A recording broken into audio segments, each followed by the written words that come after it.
ओम प्यारे बच्चों, आज हम exercise 9.3 Hindi medium class 8 mathematics करने जा रहे हैं। कृपया ध्यान से सीखें और कृपया करके इस चैनल को सब्सक्राइब कर दें, लाइक कर दें, शेयर कर दें, कमेंट कर दें और बेल बटन को दबा दें ताकि आगे आने वाली वीडियोज आपको प्राप्त हो सकें। करते हैं। क्वेश्चन नंबर 1 है, एक बेलनाकार टैंक दिया गया है। बेलन के आकार का टैंक ऐसा होता है। बेलन टैंक है किस आकार का?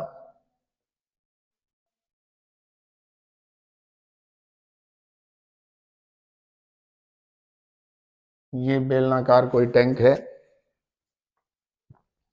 ये कह रहा है निम्न में से किस स्थिति में आप उसका पृष्ठीय क्षेत्रफल ज्ञात करेंगे और किस स्थिति में आयतन।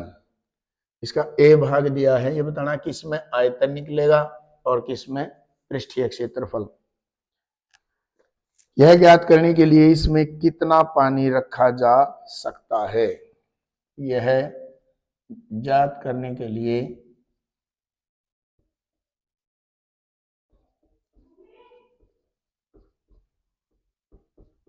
इसमें कितना पानी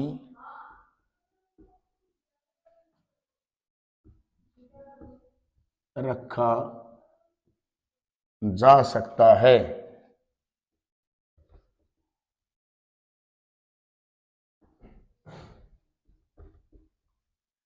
अब किसी चीज में कितना पानी आएगा या कितनी चीज उसके अंदर रखी जा सकती है, वो होता है उसका आयतन। यानी इसमें आयतन निकालना पड़ेगा।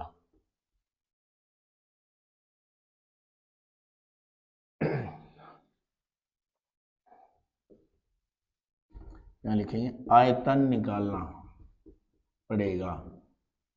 इसमें आयतन निकालना पड़ेगा। और अगला है, इसका प्लास्टर करने के लिए वांछित सीमेंट की बोरियों की संख्या।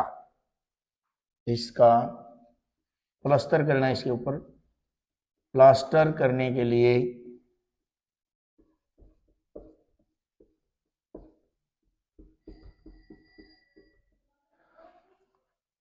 वांछित सीमेंट बोरियों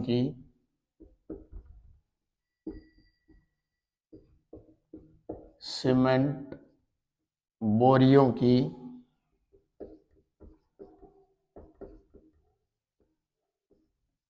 आवश्यकता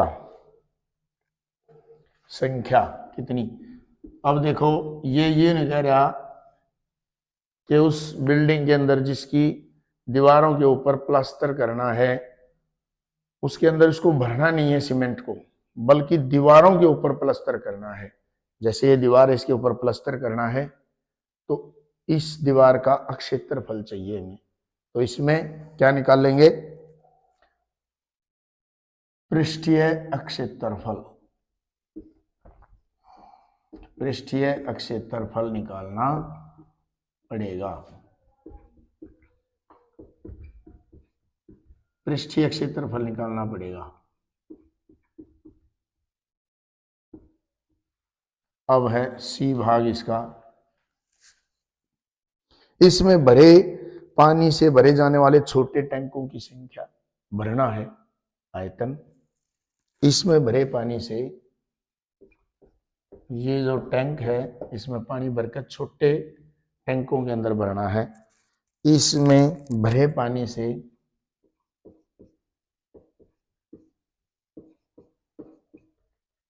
छोटे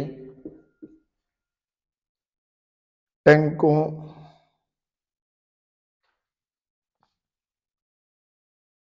इसमें भरे पानी से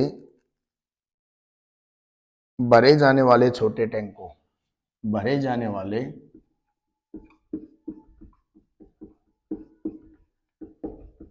छोटे टैंकों, छोटे जो टैंकों हैं की संख्या कितनी, यानी कितने भरे जा सकते हैं, भरना है तो आयतन निकालना पड़ेगा। आयतन निकालना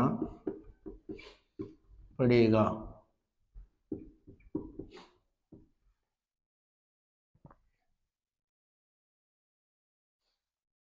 क्वेश्चन नंबर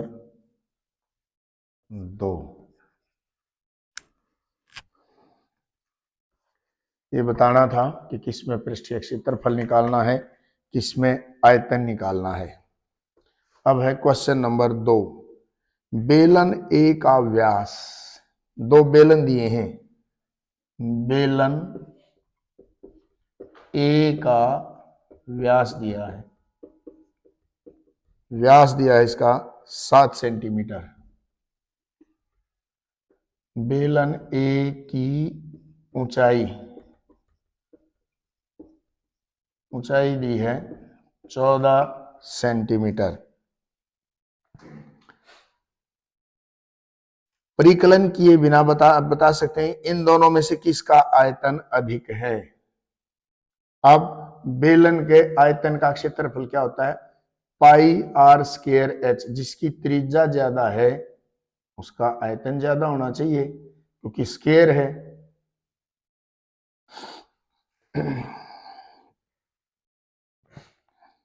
तो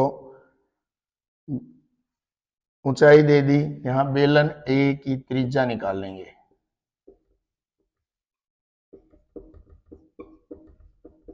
सात बटे 2 सेंटीमीटर। व्यास का आधा क्या होती है, त्रिज्या। तो बिना दोनों बेलनों का आयतन ज्ञात करते हुए परिणाम सत्यापन कीजिए। बेलन ए का आयतन,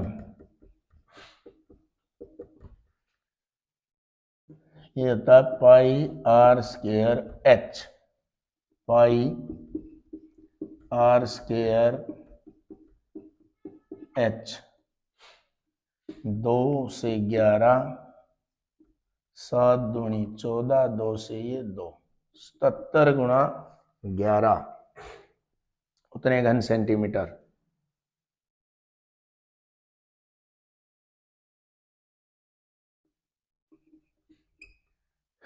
तो ये आ गया 77 गुणा 11, 11 से 77, 7 या 77 और 7 84। ठीक है। अब बेलन बी का, इसका दिया है व्यास 14,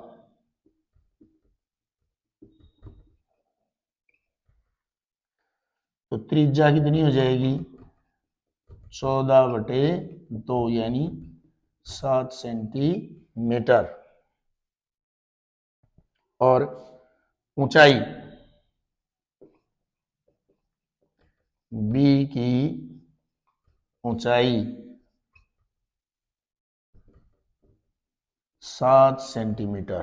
तो बेलन बी का आयतन, वही formula, pi r square h, pi r square h. कट जाएगा ये, 7 से 49 गुणा 22, 18,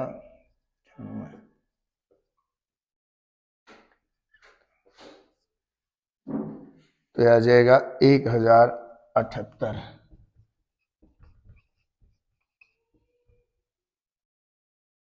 अब जिसकी त्रिज्या ज्यादा है ना, क्योंकि त्रिज्या का वर्ग है उसका आयतन ज्यादा होगा। अब इसमें त्रिज्या किसकी ज्यादा है, बेलन बी की।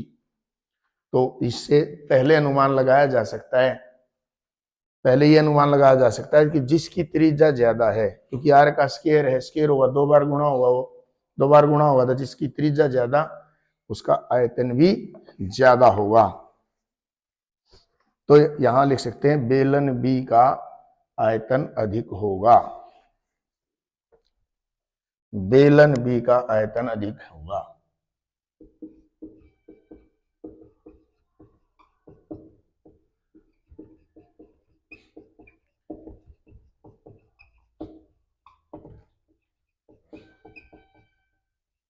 ये सत्यापन भी हो गया क्योंकि यहां त्रिज्या ज्यादा है बेलन बी की, तो उसका आयतन भी अधिक आ गया।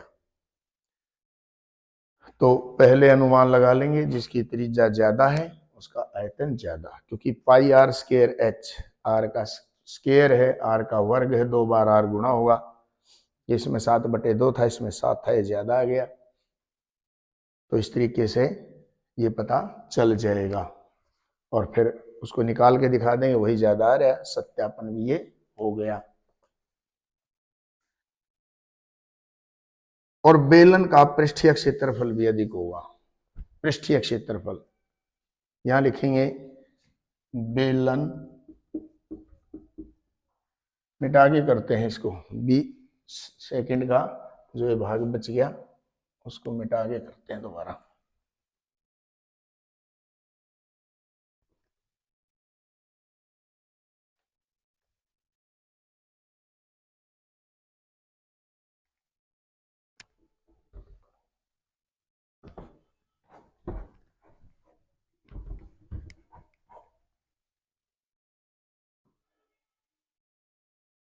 बेलन ए का पृष्ठीय क्षेत्रफल, बेलन के पृष्ठीय क्षेत्रफल ऊपर नीचे का टोटल में अगर निकाल लें तो 2 पाई आर प्लस एच, ऊपर नीचे जो इसके वृत्ताकार भाग हैं उनका भी पृष्ठीय क्षेत्रफल। तो पहले में था 2 गुणा पाई आर था 7/2 आर प्लस एच। तो एच था पहले भाग में 14, आ जाएगा 7/2 जमा 14। ये कटता तो काट दो, 2 से 2 कट गया, गुणा में है 7 से 7 बाहर आ गया 22 अंदर। इसको लिख सकते हैं 3.5 जमा 14, 14 3 17.5 गुणा 22, गुणा कर लेते हैं यहाँ पे।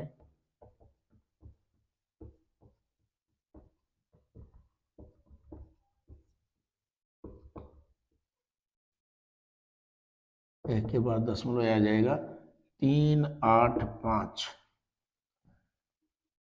घन सेंटीमीटर, नहीं क्षेत्रफल है, आयतन नहीं है, वर्ग सेंटीमीटर। अब बेलन बी का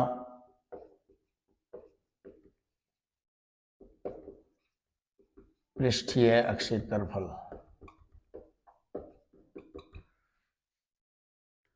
यह जाएगा 2 पाई आर प्लस एच। कुल पृष्ठीय क्षेत्रफल निकाल दिया हमने, तो ये 2 22/7 आर थी इसकी 7 जमा इसकी हाइट भी 7 दी थी,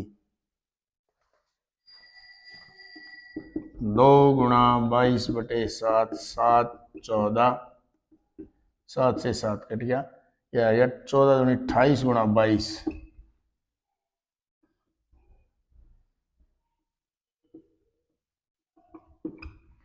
यह आएगा। यानी बेलन बी का वक्र पृष्ठीय क्षेत्रफल अधिक होगा।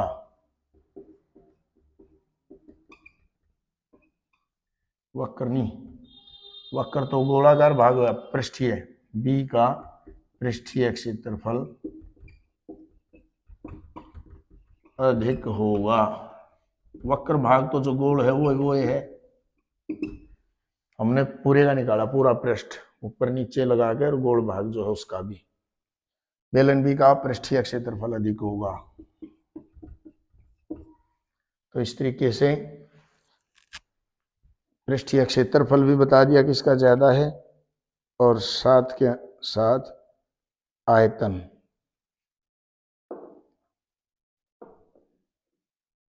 आयतन भी बेलन बी का ही ज्यादा आया था। अब है क्वेश्चन नंबर 3। क्वेश्चन नंबर 3 है, एक ऐसे घनाभ की ऊंचाई ज्ञात कीजिए जिसके आधार का क्षेत्रफल घनाभ के आधार का क्षेत्रफल।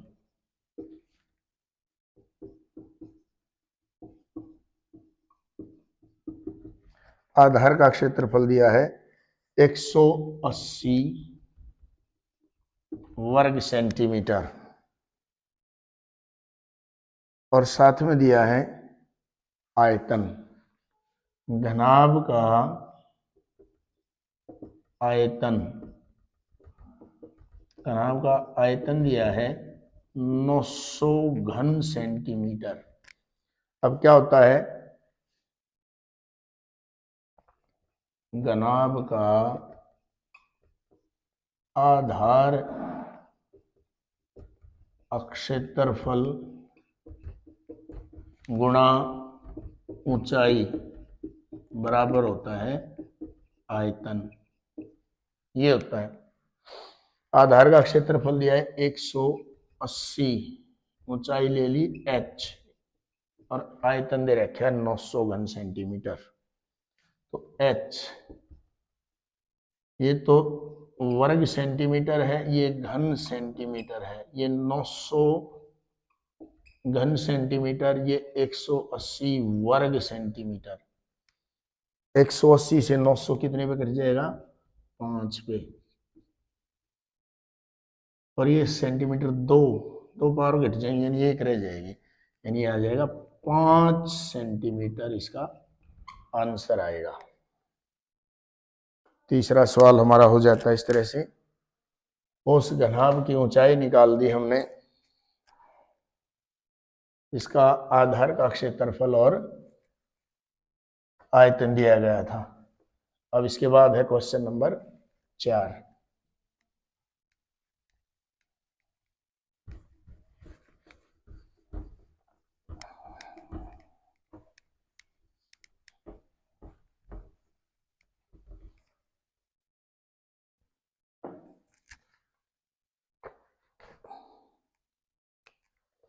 क्वेश्चन नंबर 4, चौथा क्वेश्चन देखते हैं। एक घनाभ की विमाएं, घनाभ की विमाएं दी हैं,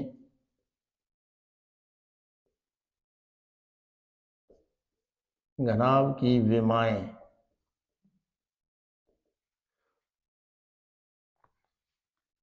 60 सेंटीमीटर गुणा 54 सेंटीमीटर और 30 सेंटीमीटर, ये दी है विमाएं। इस घनाभ के अंदर 6 सेंटीमीटर भुजा वाले कितने छोटे घन रखे जा सकते हैं, यानी इसके अंदर रखना, यानी आयतन। ये तो आयतन, लंबाई गुणा चौड़ाई गुणा ऊंचाई, घनाभ का आयतन हो गया। अब घन है, घन की यानी जिसकी सारी विमाएं एक जैसी हो, लंबाई भी 6 सेंटीमीटर, चौड़ाई भी 6 सेंटीमीटर और ऊंचाई भी 6 सेंटीमीटर। तो यहां लिखेंगे घन की विमाएं, घन की विमाएं जो उसके अंदर रखना है सारी 6 सेंटीमीटर, 6 सेंटीमीटर और 6 सेंटीमीटर, क्योंकि घन वही होता है जिसकी लंबाई चौड़ाई और ऊंचाई बिल्कुल बराबर हो। अब ये कह रहे हैं कितने घन रखे जा सकते हैं, यानी घनाभ का आयतन निकालिए और नीचे घन का आयतन। हम लिखेंगे घनाभ का आयतन, घनाभ का आयतन हो जाएगा 60 गुणा 54 गुणा 30, इतना घन सेंटीमीटर। अब घन का आयतन, घन का आयतन यानी लंबाई चौड़ाई ऊंचाई बराबर है ए क्यूब, यानी भुजा का घन, यानी इसको लिख सकते हैं 6 गुणा 6 गुणा 6, इतने घन सेंटीमीटर। कितने आ सकते हैं, जैसे एक कोई चीज है, जैसे मटका है, उसके अंदर 10 लीटर पानी है और 1-1 लीटर के जग भरने हैं, कितने भरे जा सकते हैं, यानी 10 को 1 से भाग कर देंगे, 10 जग आ गए, तो उसी तरह इस आयतन को इस आयतन से भाग कर देंगे। तो यहां लिखेंगे घनों की संख्या, कितने घन आ सकते हैं, घनों की संख्या। तो ऊपर लिखेंगे ये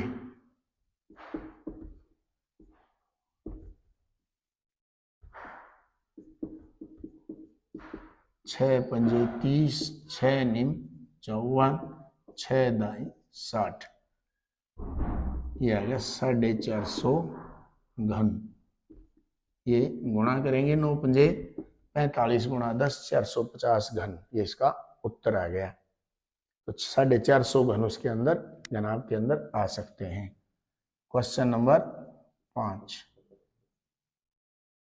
पांचवा सवाल है, एक ऐसे बेलन की ऊंचाई ज्ञात कीजिए जिसका आयतन, बेलन का आयतन दिया है।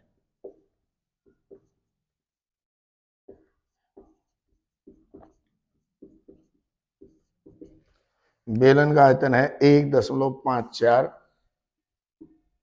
घन मीटर, इतना है आयतन। आधार का व्यास,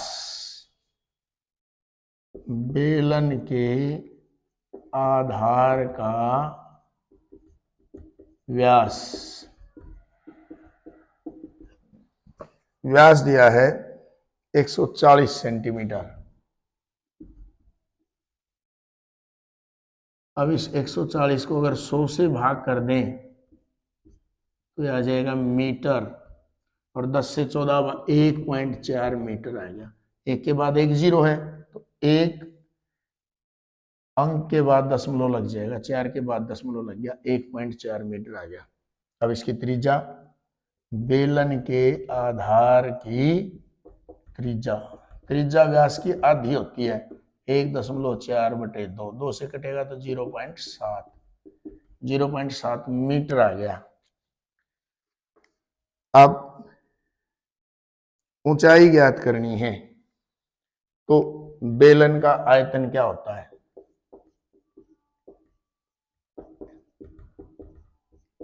ये होता है pi r square h, pi r का वर्ग एच, एच यानी ऊंचाई, आर यानी त्रिज्या, पाई, पाई देनी रखा है इसने, तो इसको ले लेंगे 22/7। त्रिज्या यानी 0.7 वर्ग है तो 2 बार गुणा, और गुणा एच, इसकी ऊंचाई, ये हमें निकालनी है। ये आ गया, ऊंचाई ज्ञात कीजिए। और ये दे कितनी रखी है, अब नहीं ये मीटर में इसलिए बदला क्योंकि आयतन घन मीटर में था, ये सेंटीमीटर में दे रखा था, मीटर बना लिया, अब ये मीटर हो गए। तो यहां लिखेंगे 22/7, 0.7, 0.7 एच, और इसका आयतन है 1.54 घन मीटर। एच निकालना है 1.54, 7 तो ये ऊपर चला जाएगा, ये नीचे आ जाएंगे, 22 0.7 0.7। अब यहां 2 अंकों के बाद दशमलव है, यहां भी एक के बाद इसमें, एक के बाद इसमें, यहां भी 2 के बाद हो गया। अगर दशमलव वैसे हटाएंगे, हटाते हैं, दशमलव की जगह 1, पीछे जितने अंक उतनी 0, इसमें भी दशमलव की जगह 1, पीछे 1 अंक है, यहां भी दशमलव की जगह 1 और पीछे 1 अंक है। यानी अगर सीधा भी काट देते दशमलव से दशमलव को तो भी कोई दिक्कत नहीं थी। ये 100 इस 100 से कट गया। अब ये 7 हो गया, 7 से 7 कट गया, 22 7 पे कट गया, 22 7 154, और 7 से ये 7 कट गया। H बराबर आ गया 1 मीटर। ऊपर नीचे पूर्ण रूप से कट गया तो ये 1 इसका उत्तर आ गया। हाइट इसकी जो है, ऊंचाई इसकी जो है वह 1 मीटर है। करते हैं क्वेश्चन नंबर 6।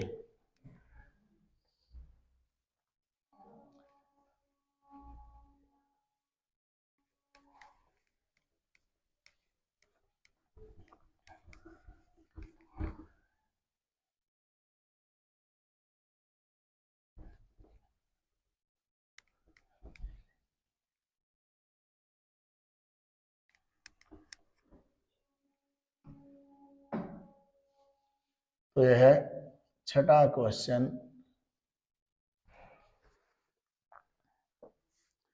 एक दूध का टैंक बेलन के आकार का, इसकी त्रिज्या, बेलनाकार टैंक की त्रिज्या, बेलनाकार टैंक की त्रिज्या दी है 1.5 मीटर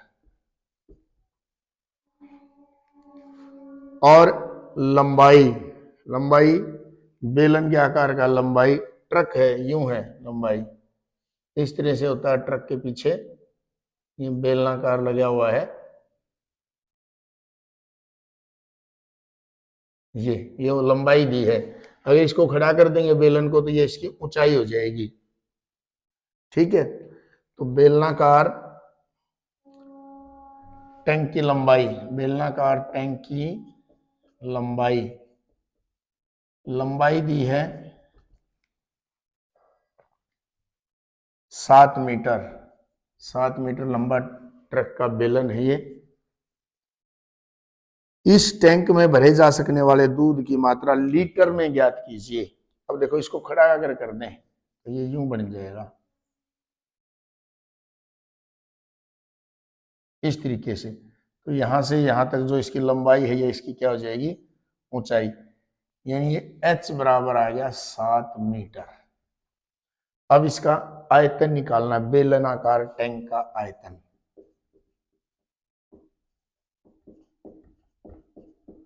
बेलनाकार टैंक का आयतन क्या होता है, बेलन का आयतन पाई आर स्क्वायर एच,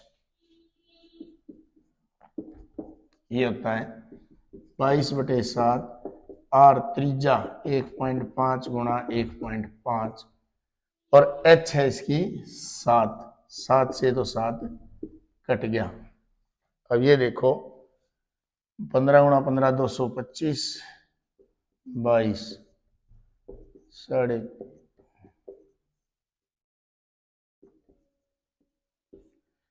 आ गया इतने घन मीटर, इसकी गुणा की तो ये आ गया। अब 1 घन मीटर जो होता है 1000 लीटर के बराबर होता है। तो 49.50 घन मीटर, इसको करेंगे 49.50 गुणा 1000, एक के बाद 3 जीरो 0.3 अंक की न्यून चला जाएगा, 1 जीरो और लग जाएगी, इतने लीटर, ये इसका आंसर आ जाएगा। तो इस तरीके से ये हमने लीटर के अंदर बदल दिया। ये चीज ध्यान रखने की है, 1 घन मीटर 1000 लीटर, यानी कोई चीज अगर 1 मीटर लंबी है, 1 मीटर चौड़ी है और 1 मीटर ऊंची है तो उसके अंदर 1000 लीटर पानी आएगा। तो इतने के अंदर कितना आ जाएगा, इसमें ये टैंक में क्या भर रहा है, दूध, तो ये दूध की मात्रा आ जाएगी इतनी, इतना दूध आ सकता है। कोई भी तरल पदार्थ है जो उसका इस तरह से निकाला जा सकता है। तो 7वां प्रश्न है इसका, प्रश्न नंबर 7, यदि किसी घन के प्रत्येक किनारे को दुगना कर दिया जाए, घन का किनारा मान लो ए भाग है, घन का किनारा 2 सेंटीमीटर है मान लीजिए। अब घन का पृष्ठीय क्षेत्रफल, 6 पृष्ठ होते हैं, फलक होते हैं, तो है इसके पृष्ठीय क्षेत्रफल में कितनी वृद्धि होगी, पृष्ठीय क्षेत्रफल, घन के 6 पृष्ठों का क्षेत्रफल, एक का जितना होगा उसको 6 से गुणा कर देंगे, 1, यानी इसकी लंबाई चौड़ाई बराबर होती है, तो ए की 2 और 6 का निकालेंगे तो यो, यानी 6 ए की 2, ए है हमारा घन का एक किनारा, 2 2 गुणा 2 24 वर्ग सेंटीमीटर आ गया। अब घन का किनारा दुगुना कर दिया, यानी उसकी जो लंबाई थी वह 2 से 4 कर दी, तो सारी चीजें हो जाएंगी। अब घन का किनारा अब हो गया दुगुना करने पर 4 सेंटीमीटर, घन का किनारा बढ़ गया, तो घन का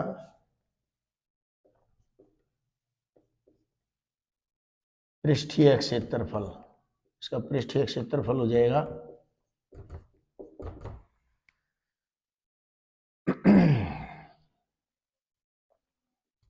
6 4 4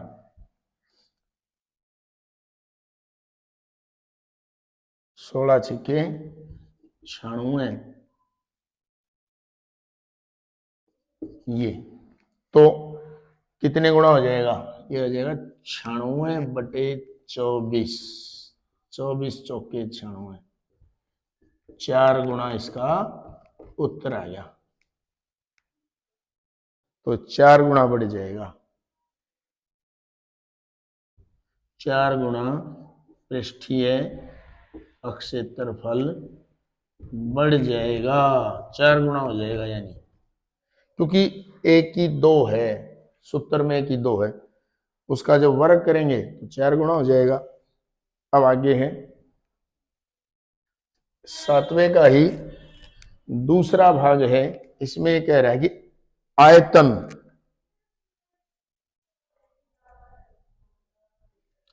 आयतन कितना हो जाएगा, बी भाग है इसका, ये कह रहा है इसके आयतन में कितने गुणा वृद्धि होगी। अब देखो घन का किनारा पहले 2 सेंटीमीटर मान्या था, ठीक है, फिर घन का किनारा 4 मान्या, तो इसके आयतन में वृद्धि निकालनी है, तो यहां लिखेंगे घन का आयतन, घन का आयतन होता है ए की 3, ए गुणा ए गुणा ए। अब शुरू में किनारा कितना मान्या था हमने, 2 सेंटीमीटर, तो यहां लिखेंगे घन का किनारा 2 सेंटीमीटर, तो घन का आयतन कितना हो गया, आयतन निकाल देंगे घन का, 2 गुणा 2 गुणा 2 8 घन सेंटीमीटर। अब घन का किनारा हो गया, मान लो दुगुना करने पर, यहां लो दुगुना करने पर घन का किनारा 4, तो घन का आयतन कितना आ गया, आयतन हो गया 4 गुणा 4 गुणा 4 64 घन सेंटीमीटर। अब 64 दुगुना करने पर आया, 8 पहले था, 8 अठे 64, यहां लिखेंगे 8 गुणा आयतन बढ़ जाएगा, यानी अगर दुगुना करेंगे और उसका पृष्ठीय क्षेत्रफल काटेंगे तो पृष्ठीय क्षेत्रफल तो 4 गुणा होगा, लेकिन अगर आयतन काटेंगे क्योंकि ए की पावर 3 है, 2 गुणा 2 गुणा 2 8 गुणा हो जाएगा, तो आयतन 8 गुणा होगा और उसका पृष्ठीय क्षेत्रफल 4 गुणा बढ़ जाएगा अगर उसके प्रत्येक किनारे को दुगुना कर दिया जाए। अब है क्वेश्चन नंबर 8।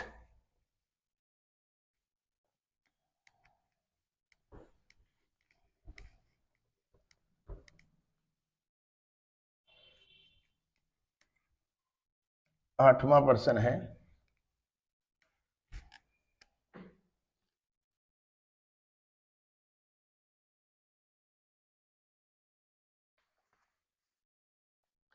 एक कुंड के अंदर 60 लीटर प्रति मिनट की दर से पानी गिर रहा है। कोई कुंड है, 60 लीटर प्रति मिनट के हिसाब से उसमें पानी गिर रहा है। तो कुंड में पानी गिरने की दर, कुंड में पानी गिरने की दर है 60 लीटर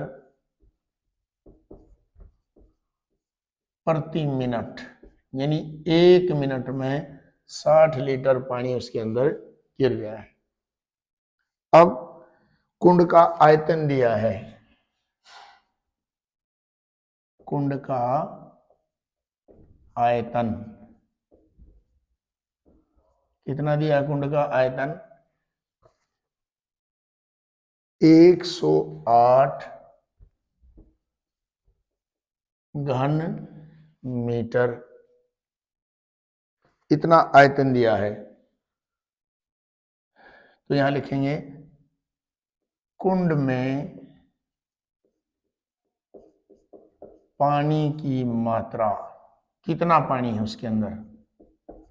अभी बताया था 1 घन मीटर बराबर है 1000 लीटर। अगर 1 घन मीटर उसका आयतन है तो उसके अंदर 1000 लीटर पानी आता है। 108 घन मीटर कितने के बराबर होंगे? यानी 108 गुणा 1000, इतने लीटर पानी है। और 1 मिनट में 60 भरा है, पूरा भरना होता है, इतने लीटर भरने में कितना समय लगेगा, ये पूछा गया है। कुंड को भरने में कितने घंटे लगेंगे? कुंड को भरने में लगा समय, कुंड को भरने में लगा समय, यानी देखो अगर 1 मिनट में एक कोई चीज है, टंकी है, उसके अंदर 10 लीटर पानी आता है और उसके अंदर हम 1 मिनट में 2 लीटर भरते हैं, तो 10 भरने में 10/2 यानी 5 मिनट लगेंगी। 1 मिनट में 2, 2 मिनट में 4, 3 मिनट में 6, 4 मिनट में 8 लीटर और 5 मिनट में 10। 10 लीटर की है तो 5 मिनट में भर जाएगी। 2-2 लीटर अगर 1 मिनट में भरते हैं तो इसमें कुल पानी आना चाहिए 1,08,000 लीटर, और 1 मिनट में भरता है 60, यानी 1008 को 60 से भाग कर देंगे। जैसे उस 10 लीटर को 2 से भाग किया, 5 मिनट उत्तर आया टंकी को भरने में, तो उसी तरह यहाँ है कुंड को भरने में लगा समय, यानी 1,08,000 इतने लीटर टोटल भरना है, 1 मिनट में भरता है 60, इतने मिनट आ जाएंगे। 1 0 से 1 0 कटिए, 6 से काटेंगे, 6 कम 6, 4 6 48,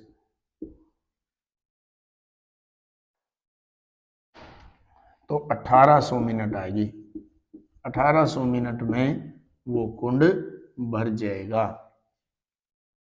अब इसके घंटे बना दो, घंटे पूछे कितने हैं। 1 घंटे में 60 मिनट होती है, 60 से भाग कर देंगे, 60 से भाग करेंगे तो घंटे आ जाएंगे, यानी 30 घंटे। 30 घंटे में वो कुंड पूर्ण रूप से भर जाएगा। इस चीज का ध्यान रखना है बस, 1 मीटर क्यूब कितने के बराबर होता है।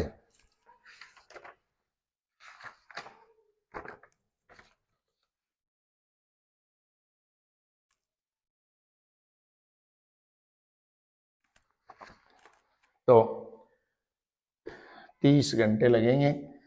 1 मीटर क्यूब बराबर 1000 लीटर, 108 घन मीटर दिया है, 108 घन मीटर को 108 गुणा 1000, ये इतने लीटर आ गया। समय कुल जो उसमें मात्रा पानी की आ सकती है वो बटे 1 मिनट की, यानी मिनट में निकलेगा 1800 मिनट आई, 60 से भाग कर दिया, 30 घंटे इसका आंसर आ गया। इस तरीके से ये 9.3 एक्सरसाइज हमारी पूरी हो जाती है। कृपया करके इसको ध्यान से सीखें।